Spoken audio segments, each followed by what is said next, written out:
Bismillahirrahmanirrahim. Assalamualaikum warahmatullahi wabarakatuh. Okey, baiklah, insya-Allah saya akan membuat sedikit perkongsian berkaitan dengan seorang ulama Nusantara yang memainkan peranan yang besar dalam mengembangkan syiar Islam, khususnya menerusi pendidikan Islam.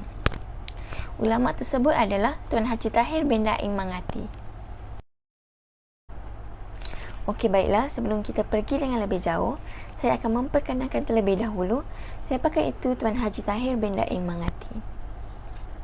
Tuan Guru Haji Tahir ini merupakan seorang ulama Johor yang berkelahiran daripada Sulawesi, Indonesia pada tahun 1925. Kemudian beliau berhijrah ke Johor pada tahun 1947.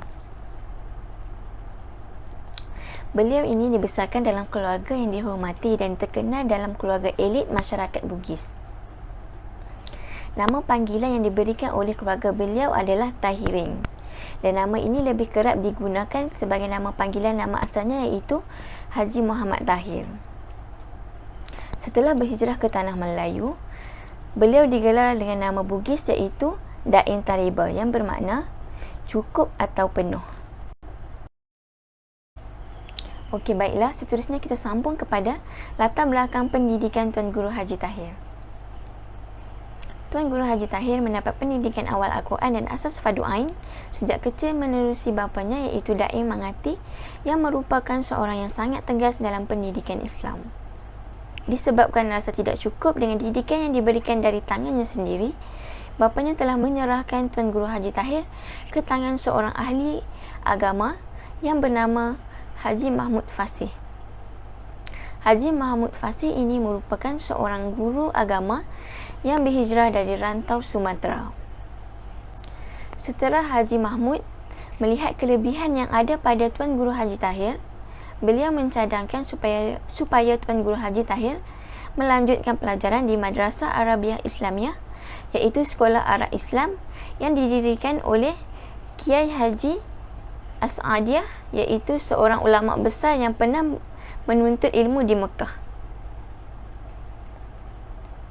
Akibat daripada ancaman penjajahan Belanda di Makassar, beliau mengambil keputusan untuk menuju ke Tanah Jawa. Dan akhirnya, beliau mengambil keputusan untuk menyambung pengajian ilmu dengan memilih pesantren Gontor, Ponorogo, Jawa Timur. Seterusnya kita sambung kepada sumbangan Tuan Guru Haji Tahir bin Daim Mangati. Sumbangan beliau dapat dibahagikan kepada 4 bahagian. Sumbangan beliau yang pertama adalah dalam pendidikan Islam. Beliau terlibat dalam menubuhkan Madrasah Bugisia di Benut Johor pada tahun 1955 bersama rakan dan gurunya yang datang dari Mekah. Pada masa yang sama, beliau menjadi guru pelajar remaja pada siang hari dan golongan dewasa pada sebelah malam.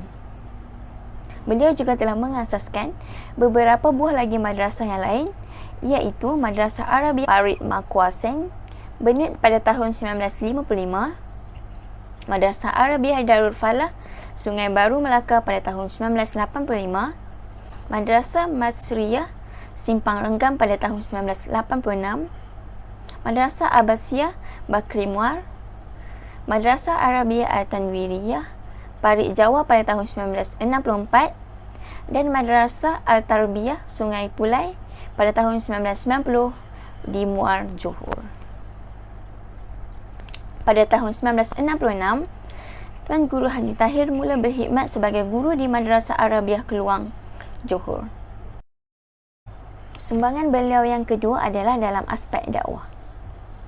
Beliau terlibat dengan kerja dakwah pada hujung minggu, iaitu dengan masuk ke kampung-kampung serta mendekati masyarakat yang masih jahil dengan ilmu agama dan kuat dengan amalan khulafat dan syirik. Beliau juga terlibat dengan gerakan dakwah pada masa itu.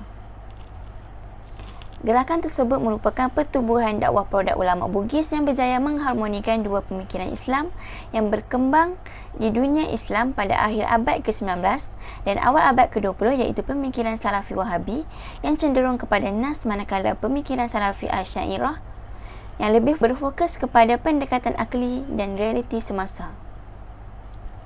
Pertubuhan dakwah dan pendidikan ini ditubuhkan bertujuan untuk membangunkan masyarakat dari segi kefahaman keislaman yang mengedepankan manhaj ahli sunnah wal jamaah melalui dakwah wasatiyah dan pendidikan mengikuti perkembangan zaman. Seterusnya, sumbangan beliau yang ketiga adalah dalam gerakan politik Islam. Menjelang era kemerdekaan Tanah Melayu, Tuan Guru Haji Tahir tidak mengecualikan diri terlibat dalam Parti Islam Se-Malaysia iaitu PAS yang baru sahaja ditubuhkan pada 24 November 1951. Ideologi PAS yang memperjuangkan kemerdekaan negara yang berasaskan Al-Quran dan As-Sunnah sudah serasi dengan jiwa dan kesedaran Tuan Guru Haji Tahir semenjak di Sulawesi.